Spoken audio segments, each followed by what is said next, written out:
அனைவருக்கும் வணக்கம். இன்று இந்தியாவில் தொழிலாளர்கள் சட்டம் திருத்தப்பட்டு நடைமுறைக்கு கொண்டு வரப்பட்டுள்ளது. அந்த சட்டங்கள் தொழிலாளர்களுக்கு ஆதரவாக உள்ளனா, இல்லை எதிராக உள்ளதா என்பதை இன்று இருதரப்பு மக்களும் அதை விவாதித்துக் கொண்டிருக்கிறார்கள். ஆனால் ஒரு உண்மையை சொல்ல வேண்டுமென்றால், இந்த டிவியிலும் யூடியூப் போன்ற சமூக வலைதளத்திலும் இந்த விவாதங்களில் அல்லது யூடியூப்பில் வீடியோ போடக்கூடிய நபர்கள் யாரும் இந்த சட்டத் தொகுப்பை முழுமையாக படித்ததே கிடையாது என்பதுதான் உண்மையான நிலைமை.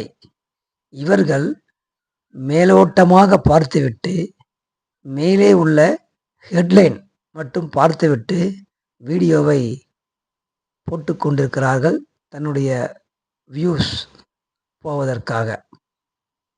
ஆனால் உண்மையாகவே எந்த யூடியூபராக இருந்தாலும் சரி, நீங்கள் முழுமையாக தொழிலாளர்களின் சட்டத்தை 4 தொகுப்பு சட்டத்தை படித்துவிட்டு நீங்கள் தைரியம் இருந்தால், இந்த சட்டம் வரும் ஆண்டுகளில் நம் குழந்தைகளுக்கு பாதுகாப்பானதாக இருக்கும் என்பதை உங்களால் உறுதியாக சொல்ல முடியுமென்றால் நான் பெருமகிழ்ச்சி அடைகிறேன். ஆனால் நீங்கள் 4 தொகுப்பை முழுமையாக படிக்காமல் இந்த மாதிரி தொழிலாளர் சட்டம் மிகச்சரியாக வந்துள்ளது, தொழிலாளர்களுக்கு நன்மை பயக்கக்கூடியது என்று போலியான பிம்பத்தை ஏற்படுத்தக்கூடிய விதங்களில் சில யூடியூபர்ஸ்கள் பல வீடியோக்களை உங்கள் சப்ஸ்கிரைபர் பார்த்து கொண்டிருக்கிறார்கள். அவர்களுடைய குழந்தைகள் வரும் காலத்தில் மிகப்பெரிய பாதிப்புக்கு உள்ளாகப் போகிறார்கள் என்பதை மறந்தும் கூட நீங்கள் இந்த மாதிரி மோசமான வீடியோக்களை போட்டுக் கொண்டுள்ளீர்கள். இது மிக தவறானது. நீங்கள் தொழிலாளர் சட்டத்தை படித்துவிட்டு அதன் பிறகு நீங்கள் அந்த சட்டத்தில் உள்ள விதிகளை நீங்கள் உண்மையாக எடுத்துக் கூறுங்கள், நாங்கள் ஒப்புக்கொள்கிறோம். இந்த சட்டமானது மிகவும் மோசமான ஒரு தொழிலாளியை நிலைமைக்கு கொண்டு செல்லக்கூடிய அனைத்து ஷரத்துகளும் உள்ளன. நிரந்தர தொழிலாளி என்ற இனிமேல் கிடையாது என்பதை உறுதிப்படுத்துகிறது. உதாரணமாக, நீங்கள் வாழக்கூடிய கிராமங்களில் அல்லது நகரங்களில் உங்களை சுற்றியுள்ள நண்பர்கள், உறவினர்கள், அவர்கள் வீட்டில் எவ்வளவு பேர் நிரந்தர வேலை பார்க்கிறார்கள் என்பதை நீங்கள் உறுதிப்படுத்துங்கள். இந்த கமாண்டில் சொல்லுங்கள். இனிமே இதற்கு முன் இருந்த சட்டங்கள் மிக கடுமையாக இருந்தும் கூட இந்த அரசாங்கங்கள் அவற்றை அமுல்படுத்தவில்லை. இன்றைய தலைமுறையினர்கள், இன்றைய அப்பா அம்மாக்கள் தன்னுடைய பையனை ஒரு நிரந்தர வேலையில் இருந்து வேலை பார்த்து அந்த பையனை அல்லது பெண்ணை படிக்க வைத்து வேலைக்கு அனுப்புகிறார்கள். ஆனால் அந்த பையனுக்கு அந்த பெண்ணுக்கு நிரந்தர வேலை என்பது கிடையாது. இன்றைய நிலைமையில் இந்த சட்டங்கள் இருந்த போதும் இந்த புதிய தொழிலாளர் சட்டம் அதை மேலும் எளிமையாக்கியுள்ளது முதலாளிகளுக்கு.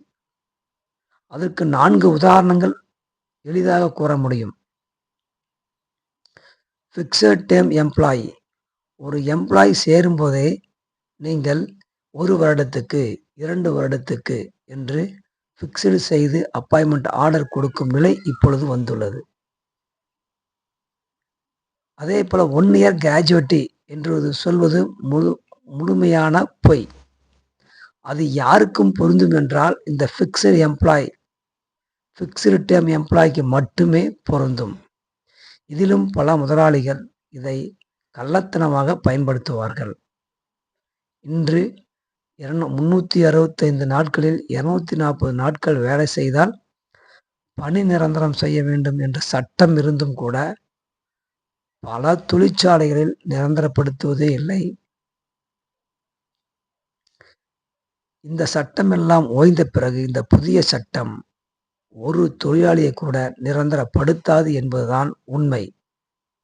இந்த யூடியூபர்ஸ் அனைவரும் 20 ஆண்டுகளுக்கு இல்லை 10 ஆண்டுகளுக்கு பிறகு பாருங்கள், உங்களுடைய குழந்தைகளும் இந்த சட்டத்தில் ஏதாவது ஒரு நிறுவனத்தில் அத்தக்கூலியாக வேலை பார்த்து கொண்டிருப்பார்கள்.